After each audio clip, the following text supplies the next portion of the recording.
Строительство детского сада «Амра» в городе Ткорчал началось в ноябре 2011 года. Сметная стоимость работ по подсчетам строителей составила 73 миллиона 439 тысяч рублей.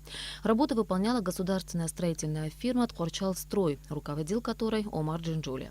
Свой пост он покинул 1 июня 2014 года. По состоянию на 1 апреля 2015 года были выполнены работы на сумму 72 миллиона 340 тысяч рублей. Средства на строительство детского сада были предусмотрены в инвестиционной программе развития районов Республики Абхазия. С окончанием программы прекратилось и строительство дошкольного учреждения. Уже позже выяснилось, что в составленную изначально проектно-сметную документацию не были включены такие важные категории, как инвентарь, мебель, не были подключены видеонаблюдение, водопровод, канализация, не введены в эксплуатацию обогревательные котлы.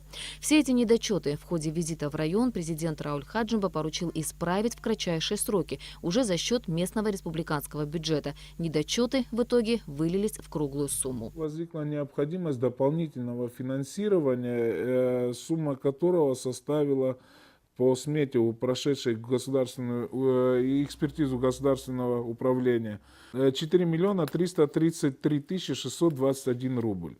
В эту сумму входят ремонтно-восстановительные работы, подключение систем водопровода, канализации, видеонаблюдения и непредвиденные работы и налог на добавленную стоимость.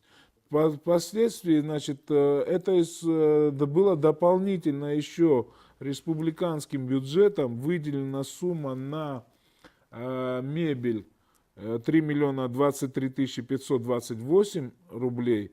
Это имеется в виду спальни, детские места спальные и так далее.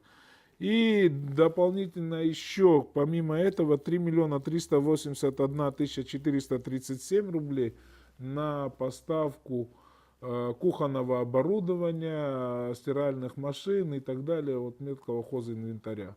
Все время, пока велись подсчеты и составлялась проектно-сметная документация ремонтно-восстановительных работ, садик не функционировал. Дальше больше. Вскоре в негодность пришли полы, на стенах появилась плесень. К тому времени пост главы администрации Ткорчалского района заняла Аида Чачхалия. Почему испортился ремонт? Почему так получилось? Наверное, об этом скажут специалисты. Я говорю о том, что я видела. Пришлось менять полы во всех комнатах. Ламинат поменяли на дубовую доску. Стены пришлось переделывать по нескольку раз, потому что черная плесень, она все время давала о себе знать. Проблемы возникли при включении водопровода. При подключении водопровода и при подключении отопительной системы.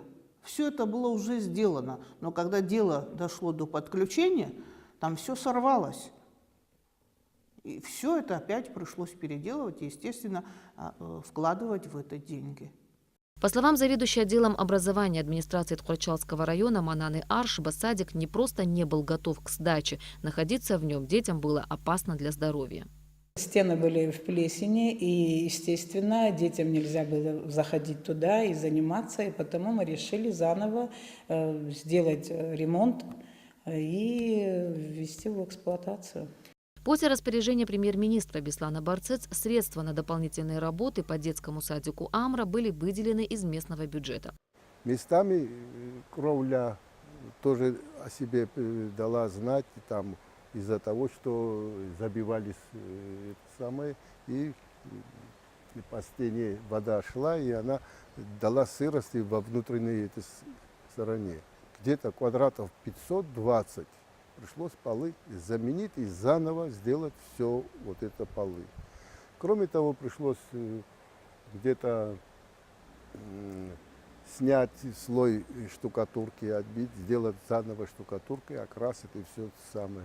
Снаружи фасад тоже пришлось привести в порядок, освежить, полностью окрасить, цоколь и все это самое. И самое главное, это случилось из-за того, что вентиляции не было.